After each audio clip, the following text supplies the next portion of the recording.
Le prochain, Monsieur Patron Sarendat. The floor is yours, de la belle ville de Bordeaux.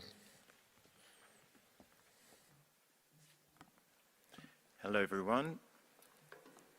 Je vais profiter de l'interprétation pour m'exprimer dans ma langue maternelle, le français. Je vais vous parler de l'illustration de la politique bordelaise sur le changement d'usage, qui est un instrument réglementaire en fait qui existe depuis 1945 en France, qui est posé par le Code de la construction et de l'habitation, et qui est un outil qui vise à protéger le logement. Cet outil réglementaire qui n'était appliqué qu'à Paris retrouve de l'actualité avec la problématique de ce qu'on appelle le surtourisme, ou du moins les conséquences de la massification touristique. Alors, en quoi ça consiste en deux mots? Le changement d'usage, c'est un instrument au service de la protection du logement. Donc, il faut bien comprendre ici que l'application de cette règle a pour porte d'entrée la protection du logement. C'est bien le logement ici qui va être le départ de l'analyse. Très rapidement, je vous dresse le portrait du contexte bordelais. Bordeaux a connu un renouveau depuis 1995 avec une politique de grands travaux. Et actuellement, on en voit les effets avec une très forte attractivité, aussi bien pour des nouveaux Bordelais qui souhaitent venir s'installer dans la ville de Bordeaux que l'essor du tourisme. En 2007, donc c'est la classification de Bordeaux au patrimoine mondial de l'UNESCO. Et en 2016, il y a également la mise en place de la LGV, ligne à grande vitesse, qui met Bordeaux à 2 heures de Paris. Et ces dernières années, Bordeaux arrive en tête pour la ville d'expatriation pour les cadres parisiens. On arrive donc à un conflit d'usage et une zone tendue avec comment à la fois accueillir des nouveaux Bordelais, leur procurer un logement accessible et en même temps loger les touristes avec un développement exponentiel dû notamment avec le développement des plateformes. C'est bien les plateformes de location saisonnière qui ont vu l'explosion de ce phénomène. Les enjeux.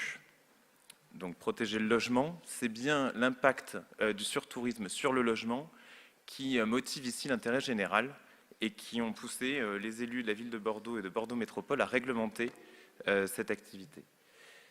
L'idée est bel et bien de trouver un équilibre entre touristes et résidents. On ne veut pas tomber dans le cas d'école, qui est la ville de Barcelone et qui a de l'avance sur la question, où les résidents en sont venus à critiquer finalement les touristes et à s'en prendre aux touristes en raison du sentiment de saturation. L'idée est également de juguler la hausse des prix de l'immobilier. Il y a évidemment des tendances de fond qui font que l'attractivité fait augmenter le prix aussi bien à la location qu'à la vente, mais l'activité de location saisonnière est beaucoup plus lucrative que la location traditionnelle et encourage ici la surchauffe des prix de l'immobilier puisque les investisseurs sont prêts à payer beaucoup plus cher le prix au mètre carré que s'ils effectuaient de la location classique. Enfin, l'idée est de limiter les nuisances au sein des copropriétés puisque ce sont toujours une typologie de quartiers qui sont ciblés par cette activité saisonnière d'hyper-centre-ville et dans certaines copropriétés, vous allez avoir plusieurs appartements dédiés en permanence à cette activité et évidemment, le rythme d'un touriste n'est pas celui d'un habitant.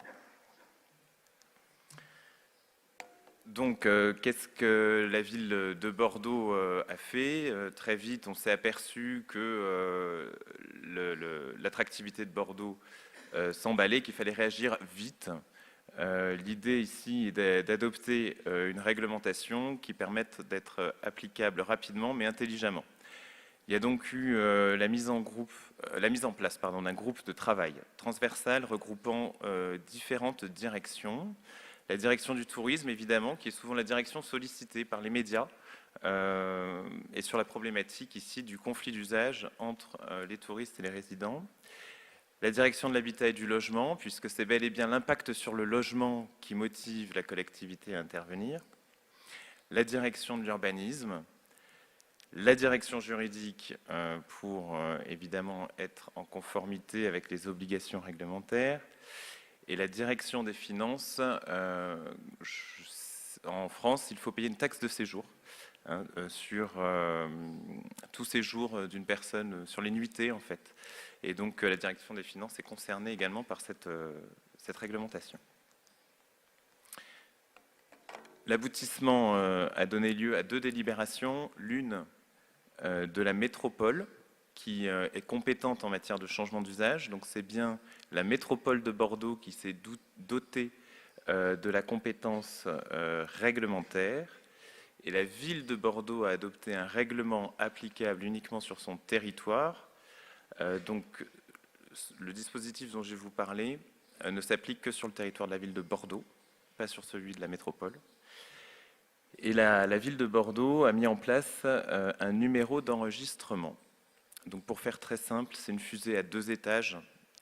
Dès que quelqu'un veut pratiquer la location saisonnière à Bordeaux, il doit s'inscrire auprès de la taxe de séjour, où il reçoit un numéro d'enregistrement, et ce numéro-là est obligatoire sur toutes les annonces diffusées sur la ville de Bordeaux. L'idée, évidemment, c'est d'identifier le marché, de percevoir la taxe de séjour, et de pouvoir, en aval, également contrôler la régularité de cette activité. Voilà. Maintenant, le régime d'autorisation. Donc, il y a le régime d'enregistrement dont je viens de vous parler, ça c'est la première étape. La deuxième étape, c'est un régime d'autorisation où là, des conditions, la pratique de cette activité est conditionnée par un mécanisme simple et applicable. Pour faire très simple, à Bordeaux, comme à Paris, on ne peut plus louer son logement en saisonnier dès la première nuitée. Voilà. Un logement, on rappelle ici qu'un logement doit être consacré à accueillir un habitant. C'est un principe qu'on a oublié parce qu'il y a une réversibilité très accessible. Qu'est-ce qui ressemble plus à un logement qu'un meublé de tourisme? Mais dans le droit français, on est bien d'accord, ça viendrait à l'idée de personne d'ouvrir une boulangerie dans un logement. Juridiquement, c'est pareil. La location saisonnière, c'est de l'hôtellerie. Le logement, c'est pour un habitant. On a prévu un seul cas dérogatoire, c'est-à-dire les fondamentaux des plateformes, à savoir la location de sa résidence principale qu'on loue pendant qu'on part en vacances. Voilà. Et ceci est donc autorisé dans la limite de 120 jours par an, uniquement dans ce cas-là.